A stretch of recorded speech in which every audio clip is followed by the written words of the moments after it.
Star sign, my design, divine. Aligned with purpose, I shine. Generational curse breaker, DNA code rearranger. Miracle maker, I was chosen to heal. I feel the might of Mansa, Ghana of Wagadu. I came here to take what's mine. African Liberation Day. Look, we're no different to any Jew or Asian is seen in any part of the globe. I'm African first. Then I'm what's in my bloodline. Colonists couldn't define me, still it's chess. I need a passport to make moves. It is what it is till it isn't. The rage from my own pales to that towards my enemy who sought to separate me from me, you from you, to split we. So it'd be easier to deal with us, for us to have greater trust in them than in us. Divide and conquer. Victory was always in our unity. Easy to theorize, harder to put in practice. Out of sync. Suffering epigenetic trauma from our ancestors' anguish. Of course, what they did is personal. It happened to yours and my family too. Talking about a long time ago. It's not even been 200 years yet since slavery officially ended. But even then, the oppression didn't stop there. Updated to colonization, then neo-colonization till today we walk, having to withstand subliminal attacks as a minimal daily. I'm fierce. Flesh in the teeth of a predator ready to eat. Like meteor. Among the Garveyites, I came to this earth to make an impact. I'm sorry I tried to hide who I am. I'm king. Psychedelics a first step to understanding me. I'm an artist. My odes are oaths to the truth. So if my works make you feel comfortable all the time, I'm not being real. I'm not on job. This ain't about becoming mainstream. It's about reaching the God within the people with messages. Poets with higher purpose. Why you think the empire rewards those who do their bidding and punishes those who resist? That's why I morph into an unstoppable force. I disregard the black that obscures the fact that I am an African. Draped upon the thread of my heart, the flag I rep is the red, black and green. What happened to African Liberation Day? Just want to get by and survive, not rise. My vision beyond the horizon, where we've been when times were golden. The universe we exist in operates in cycles. Our time returning. Imagine sat next to a Kandaki looking majestic upon an elephant in war robes. Modern day model, handy with arrows. Heart, her target, sharpshooter. Either you fall for her or you're falling by her. We ready for Caesar. The feeling of Hannibal back for revenge against the Romans who became the Vatican, who committed the crime of the Papal Bull. Inter cetera. I pen to dead the dumb diversas. Devil's rule coming to an end.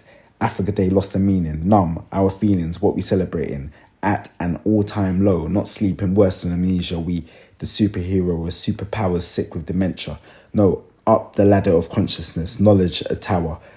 This life I seek to master, answer to the ancestors' call.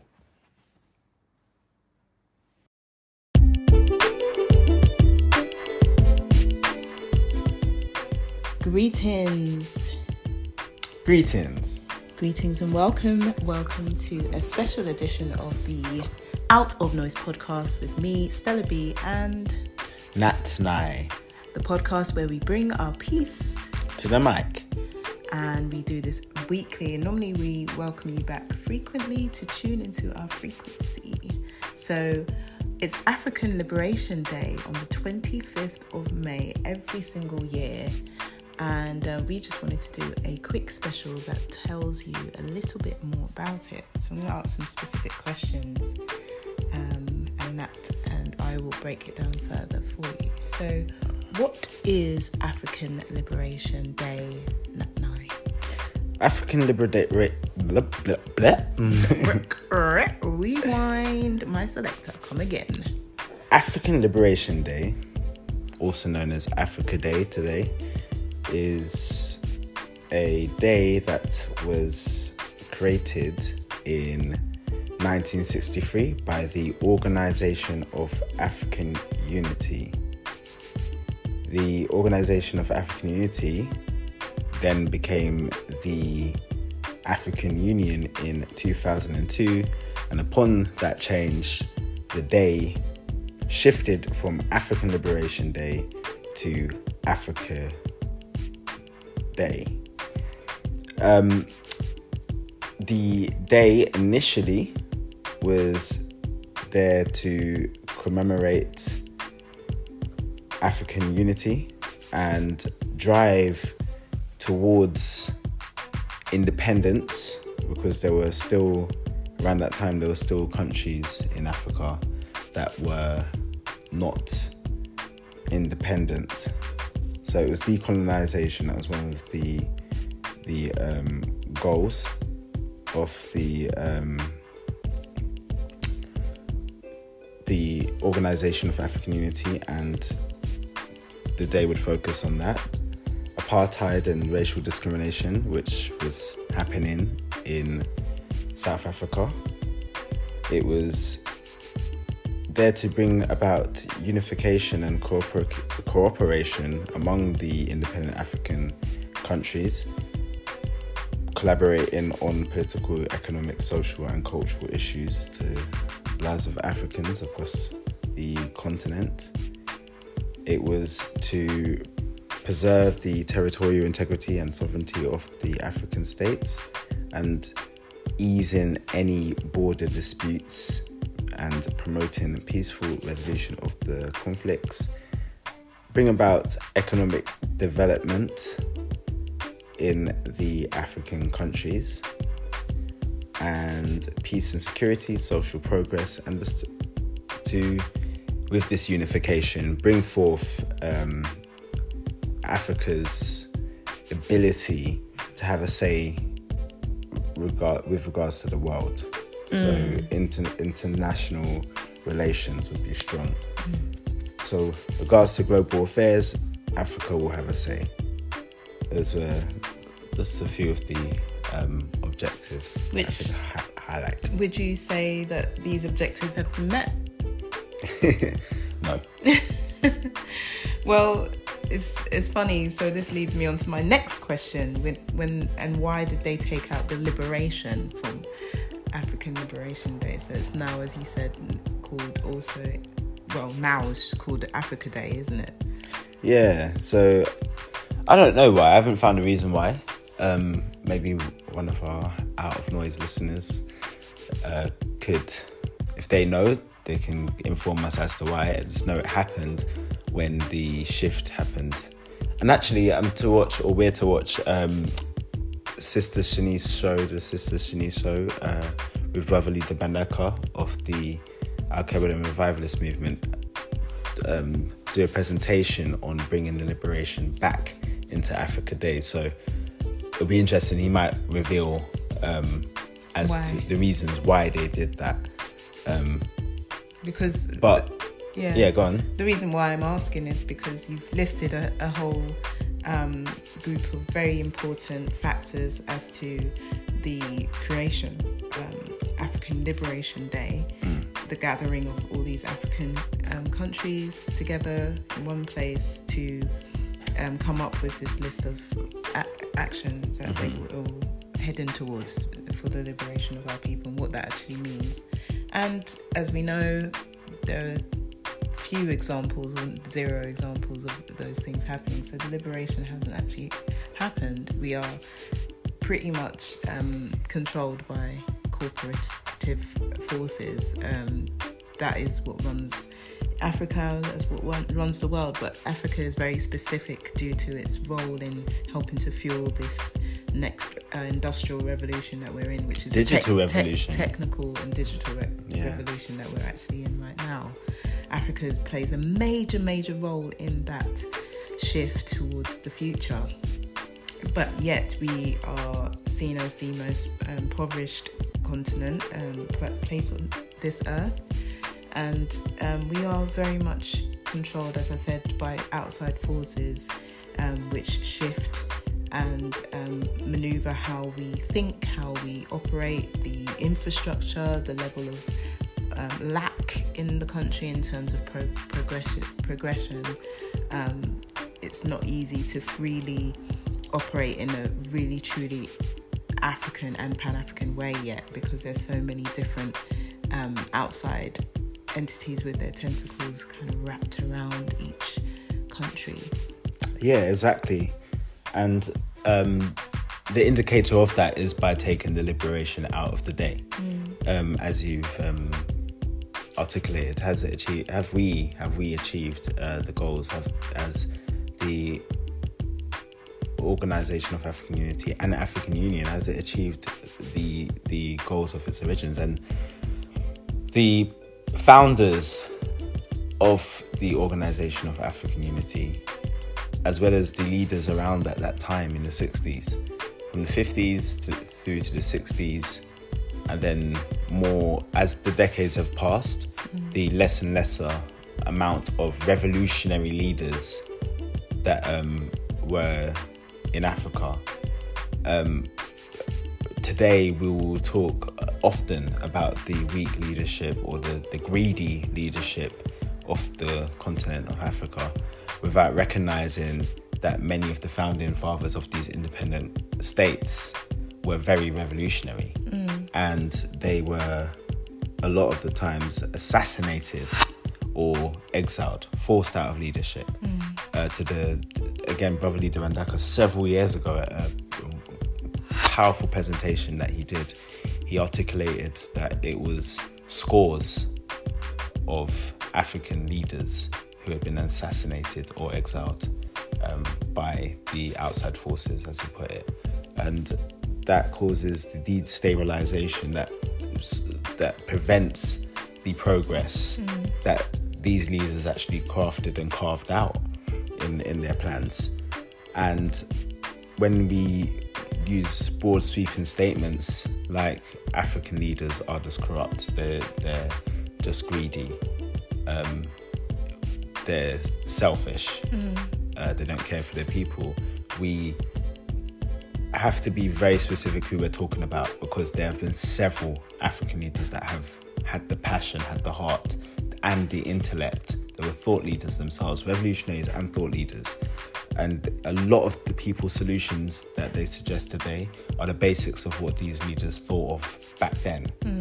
It's just that you see what we're up against when you have got the true leadership. So the African Union, is under a lot of criticism, has been under a lot of criticism, particularly by Pan-Africans who understand the way of the world. And yeah, one of the criticisms is the toothless approach to African issues on the continent itself. And that goes to show that many of these leaders are indeed puppets. The ones who replaced the revolutionary thought leader, the real leaders, the true leaders, were puppets of the West, essentially. Puppets of the former colonial, so-called former colonial masters. And the issues are as we have it today. Yeah, so it's such a deep point that you make, and do comment what your thoughts about what we're talking about.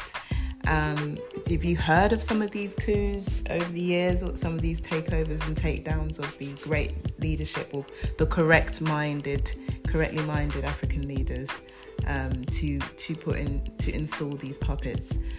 Is there any good that has come from any of these puppets? Have they actually, any of them can be seen to be spooks that sat by the door or not? Let's know what you think. But yeah, thank you for breaking that down. It's so important to understand that when we want to distance ourselves, or people choose to distance themselves from the motherland using the rhetoric that is kind of spun out of thin air, you've got to kind of look at the history of the people who are trying to fight or have fought and won many battles, but you're up against a giant juggernaut that comes forcefully every single time to keep things and keep nations from where we're from demoralized, so that they can have us putty in their hands. So it's very, very difficult to kind of just see it simplistically and just be like, Africans sold us out and African leadership is so bad. It's really a really basic way to look at things when it's so much more of an attack, a consistent attack on people that do care and love our people. So how do we keep it relevant though? How do we make sure, because if you think about this year, this is the quietest year in terms of African Liberation Day. Like, we, over the years we've known each other, we've always had an invite from the AAPRP, who was the All African Revolutionary People's Party. I said it the wrong way around, didn't I? You said it right. Yeah. And they are we didn't hear from them this year.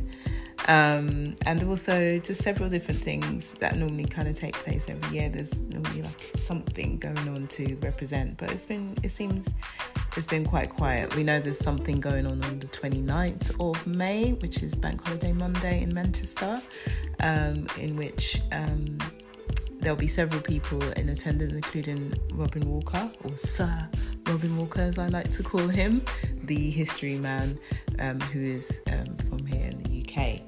So that sir is anointed by yourself, not by the state. I like to call him. I said I like to call him. Just in case they're like, what? I am the queen, you know. Yeah, exactly. I can. You can. I can use my sword and say yes. You are now knighted. Yeah, just to emphasize, it's by the Black Queen, not by the state of the British. No, so how do we keep it relevant? You know, because I think, for me, I would say it's through the arts and through celebratory means, like, you know, but also through our educational systems that we are putting in place.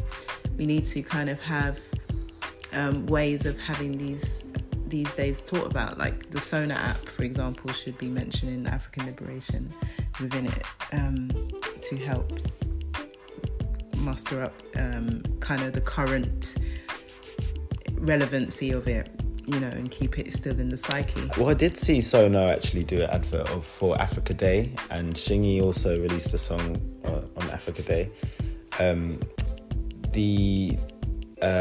See a couple rooms on Clubhouse to do with Africa Day.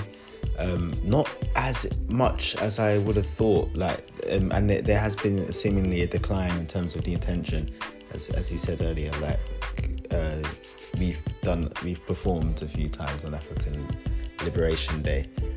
Africa Day though is more, because the African Union, this is the thing when it comes to mainstream sources. Africa Day takes prominence now.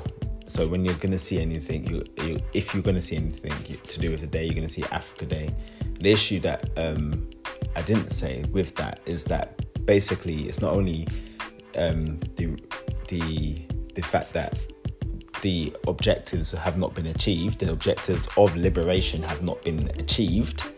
We're not successful there, so there's no reason to take the liberation out of the day. It's not only that, but it's also, it refocuses the topics as to what we address, and it's not inclusionary, it's exclusionary.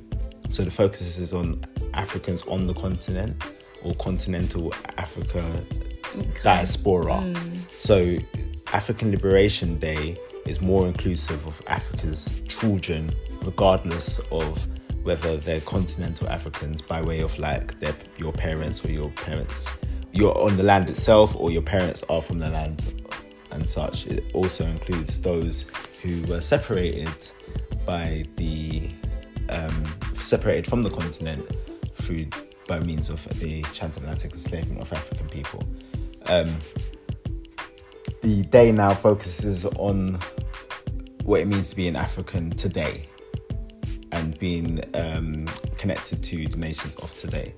So I think it was last year or the year before, you remember Idris Elba and others? Yes, because they had to do it online. It was the year before, it was the first lockdown, I remember that. Yeah. And that was a big focus on Africa Day, and the conversations were about Africa Day, and you got the feeling that it was literally focused on what's happening on the continent itself, without the topics of liberation. The political element is taken out. It's taken out. And in Western societies, most of the remit is to kind of remove politics from the everyday Joe, like the average person doesn't really learn about politics or isn't taught to enjoy it, other than sort of learning from a critical standpoint of public figures, within governments, and to see how corrupt government is. But in terms of actually engaging with political subjects and understanding how, as the people, you do have power in the political arena if you are engaged and if you really understand how the inner workings are. The same with African Liberation Day. For me, I believe that is a strong reason why you would advocate for removing the liberation out of it. It makes it less political. It's more about the kind of bright colours of, yes, Africa, yay, let's just celebrate Africa, and it's all about just music, dance, and, like this kind of CNN worldview of the culture. Yeah, CNN report, 5-minute report on African liberation. You see like lots of patterns and things, but you don't actually get to the nitty-gritty of what was the political aspects of it. Like, where are we at now? What are you doing regarding Congo and the way that the people are bastardized to this day? And the genocide that still continues in the name of getting minerals or access to minerals that can create the devices that we're both using right now, and the crazy surge of it that's going to come with the need for more lithium and other things that generate the power to fuel this new digital revolution. So those things aren't discussed in an Africa Day. Africa Day is, no, you're talking, that's boring. Don't do that. That's going to destroy all our fun. Yay, dance, I'm African, let's celebrate, So it's just very clear to me that those are the reasons why they would do that. But it is so relevant. I think, we can, as the artists, we can really kind of tap into bringing out the information that is really, really important for the people to understand and learn about. If we're forever learning, things are cyclical, time is cyclical. We have to be on it forever. There's reasons why we tapped into that. There's reasons why someone like a Carla or who else, Michelle Yash Asantua, Nuakaya Ru, there's reasons why these type of people are interested in the AAPRP, and learn about it and kind of drawn to these kind of very important and relevant days and movements. It's because we're the ones who have to pass the baton. We're the ones that have to teach the younger ones coming up about it. We're the ones that have to keep the relevancy there while the liberation is not yet achieved in our mother's land. So exactly, precisely. And yeah, it is down to the artists ultimately to put it in our works, and we have a responsibility to get big because basically the Pan-African artists are on a large part deep in the underground. So we're not able to have the level of reach. The Pan-African leaders, the Pan-African thinkers, the Pan-African thought leaders are really deep in the underground. And the platform are small to be able to have that mass reach. But it's our careers actually is critical to the movement. Our ability to have a greater reach is critical to the movement, and also, for us to put it in our works. There's great issues on the continent of nations who border each other not having a clue what is happening in neighbours' country, which is like madness. The best that we have is like banter, right? Banter between different nations. We'll have and just like cultural jabs. Of who does friendly what better. Friendly competition. Who does what better? Like the Jollof Wars, for example. Who cooks Jollof better? That's it. But you're not recognising that you actually all cooking jollof. For example, you're all cooking jollof, so there's a continuity there. There is a connection there. Why are you cooking and eating the same food? It's just seasoned and cooked slightly differently, and that's where the competition comes in. But if that's an example of the type of things that we talk about on Africa Day, what's the type of things that we could talk about on African Liberation Day? What is going on between the different nations, first of all, with their resources? So we know that right now, since independence actually, the system was replaced from colonization to neo-colonization. These countries are not truly independent. If they were, then their leaders would not be assassinated. Our leaders would not have been assassinated. Our leaders who were democratically elected by the people will still be in place. And Africa would be in a completely different situation. And therefore, the African diaspora wouldn't have some of the issues that we suffer today in terms of police brutality, or be every bad measurement of the experience of a human being. We are high up in the stats. So be it in the healthcare system, the education system, the judicial system, any system you will look at, the job sphere, business, any aspect you see anything negative, we've got high stats in that. That would be completely different if Africa was truly independent. But the conversations around it need to be political, as you very well articulated, Stella. And we have to be aware of what's going on with each other, be invested in each other. How is it that African nations or Africans do not talk about what's going on the continent outside of their own nation? And people will be like, yeah, but we've got so much to deal with ourselves. Yeah. But the strength is in unity. Well, just to add to that point real quickly before we move on to the next point, it is irrelevant to say that because you know about your own country is fine. That's okay. It's the fact that these African nations will also learn about Ukraine or the elections in America, here in the UK. They'll be able to tell you all about Boris Johnson and all that stuff. They'll be able to talk to you about the King's coronation or the Queen's funeral. But they won't be able to tell you what's happening in Togo if they're from Nigeria, for example, or what's happening in Cameroon, or what's happening with the Francophone countries if they're from a country that is a former British colony. It's that makes that point that you just said very, very relevant, because yes, of course, people should be concerned with their own things, but when we do have concerns for other nations, it's what's fed to us. So that changes. That is what is coming into our psyche as important, relevant, most relevant is what's going on in the West, and that helps keep us demoralized. That's part of the soft power approach. When you're demoralizing nations to keep them putty and you in power over them, you keep all of the relevant topics to do with Africa out, and you put all of their kind of political issues as the forefront of what we should be concerned about on the continent and elsewhere. And not even to the extent of, okay, America, we've got complete brutal treatment over the African diaspora. They'll angle it differently. I learned that when our riots took place in 2011, that my brothers in Nigeria heard about it in a completely different narrative spinning of what was actually happening. They were hearing just that we were crazy hooligans over here and we've just lost our minds.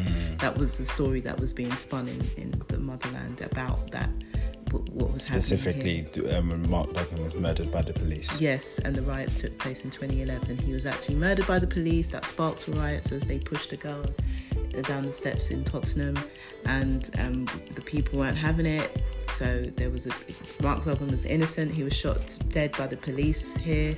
We've had a very recent case of Chris Kaba, who was also killed by the police unlawfully, and they stretch out any justice for Mark Duggan. They're stretching it out for Chris Kaba now. These are the kind of things that should be of concern of the Africans on the continent, for our African diaspora over here, as much as in the Americas and in Brazil and South America, everywhere everywhere we are, they're brutalizing us, and there is no kind of reaction from the continent. And that's because they're not they're either spun a lie about what's actually happened, they're not shown any of this. So, and the things they are shown is to do with what's going on in the West. Well, yeah, and you mentioned about being up to date with Ukraine. There will be certain Africans on the continent who will actually be emotionally invested in what's going on there. But the disconnect, as you described, when it comes to our people in the diaspora, is the problem that we're having. Like there's a disconnect in terms of connection with each other based upon where we are in the world. On the continent, and it's who's telling the story. So on the continent, who's telling our story there to us. Same in the diaspora, what stories have been told about the African continent itself. So the divisions remain. And a big issue with the whole independence thing is that basically, if Africa and they're given independence by country, the Africa we have today is large in part in existence because of the Berlin Conference, also known as the Congo Conference, which we learned the other day, which I was kind of like, wow, they really centered this around Congo. And that's because Congo had rubber at that time. And basically Congo is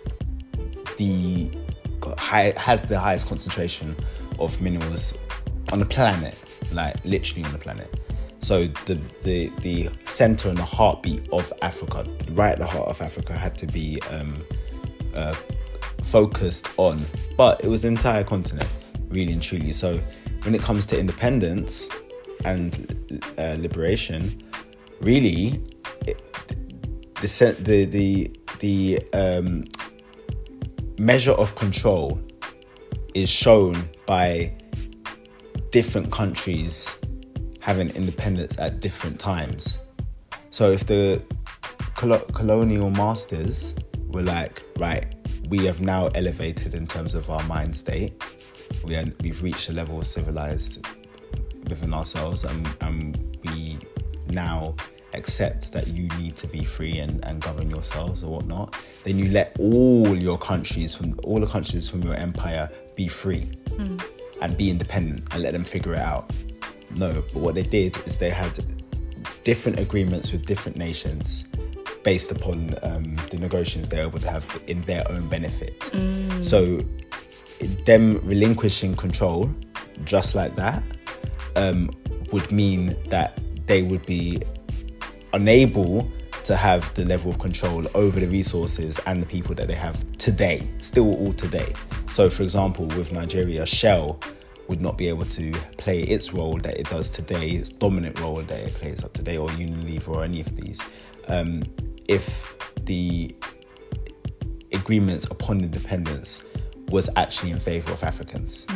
I learned the other day about, or we were talking about De Beers having control over the diamonds in Botswana to the degree whereby they take 90% and Botswana takes 10% of the profits that is generated from selling of Botswana's diamonds. And basically my point is that in order, if Africa today is created by the Berlin Conference by way of like a lot of the names that Africans have is been given by Europeans, some of them extremely derogatory. Even the terminology sub-Saharan African is very insulting. These labels that they've put upon us and we've carried has been very detrimental to us. A truly independent Africa would address those names, those identities, and it's not even real strong culture, and some people that might upset them. But what I mean is that what is the history behind these cultures? What are the cultural principles of these nations that exist? what is the world view from these nations. And the other issue is the issue of borders. These borders were not created by us for our benefit, yet we still uphold these borders. So a truly independent Africa would the current African leaders, or not even does not have to be political leaders, actually. This could be anybody. We're all attached to that land. So we all have a vested interest for the land to prosper. There should be a evaluation of these borders and of these countries' names and identities. And the evaluation should assess whether it's working for us, or do we need to reshape. So I've been saying recently to Stella about if I guess these ideas were triggered by, the maps where you have all these different countries that can fit into Africa to show the true size of Africa. Because even that, for a long time, we were misled to believe that Africa is a lot smaller than it actually is. The continent is absolutely massive. So, for example, United States of America, which isn't a huge country, fits into West Africa alone, just West Africa. And what if West Africa was formed as one and existed like the United States of America, United States of West Africa, for example? Suddenly, that country now has access to the resources that Congo has. It's got all the minerals, it's got all the resources that you would need, that any country would need. West Africa really wouldn't need to go outside of West Africa, really and truly. For example, would that be most beneficial to the continent to have huge blocks like that? Rather than the splintered up stuff that we have today. That's true.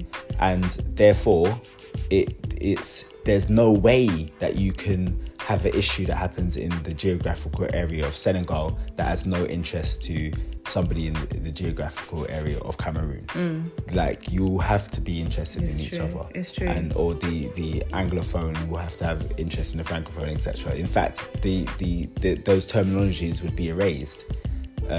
And what people don't know is that, like, unifications, the United States of America is an example of unification. Yeah. So the United States was formerly owned by the British and the French. And when they're referring to independence in America, they're talking about the 13 states that became independent first and foremost. It was after the Haitian Revolution that the rest of the states formed the United States of America. That was French owned. The French then sold the rest to America. That's how America became America. So there's ways. First of all, we have to have the desire and the will, and then the ability to enact upon those desire and those wills to make it happen. I feel like the borders today do not benefit us. It limits us. Yeah, so if there's a re-evaluation and assessment of that, then we can move forward progressively that can best benefit us. Yeah. And it can't be a situation where the corporations are having different deals with different nations unbeknownst to each nation. Exactly. That's how they get away with doing all these things under secret deals with each nation, and not no one knows what each country's being offered and how terrible each of these contracts are, so that they can combat it.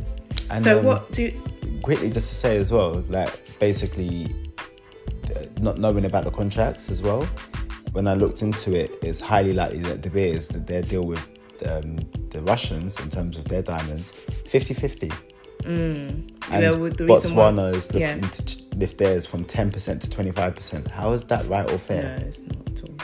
So what does it mean to you personally, African Liberation Day? I'll tell you, for me, it means it's like very relevant, just like Black History Month, because Black History Month is an opportunity, a great opportunity to gather force towards the ideology surrounding Pan-Africanism, and to centralize the thought. So because we're so splintered, because we're all over the shop with different directives spun at us as to what we should be concentrating on, when we have these specific landmark days set aside, we can concentrate efforts, those of us who are woke and still kind of galvanizing around the ideas of Pan-Africanism and Black nationalism.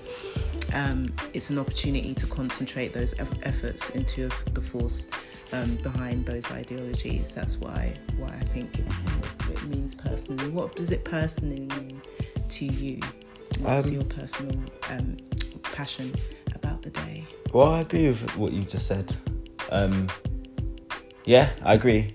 If anything, I'll add basic Kwame Nkrumah's quotes, and basically, it's about unity. Unity is our key. So African Liberation Day is an opportunity for us to learn about ourselves, as you said about Black History Month, similar, and also for us to drive towards unity. Unity is the answer. It's just what we need beyond the saying we need to unite is how do we do it. But Kwame Nkrumah emphasized those points, and it's kind of the sad bit is that it's still relevant today. It's just so relevant today. And what he said is, one of his quotes is, "Our objective is African union now. There's no time left for delay or argument. The temper of our people, the growing crisis of events in Africa, the rising tide of nationalism all cry out for unity." It is, another quote is, "It is clear that we must find an African solution to our problems and that this can only be found in African unity. Divided we are weak. United, Africa could become one of the greatest forces for good in the world." Absolutely, because I believe that with that liberation of Africa is the liberation of everybody in the world, because it's just that simple. So for you guys, what is your personal viewpoint of its relevancy, or what does it mean to you personally when you hear us? If you haven't thought about it before, when you hear us talk about African Liberation Day, if you look into it, do comment and let us know what your thoughts are about. Why is it important, and what does it mean to you? Last thing we want to talk about is just let you know a little bit about where you can find out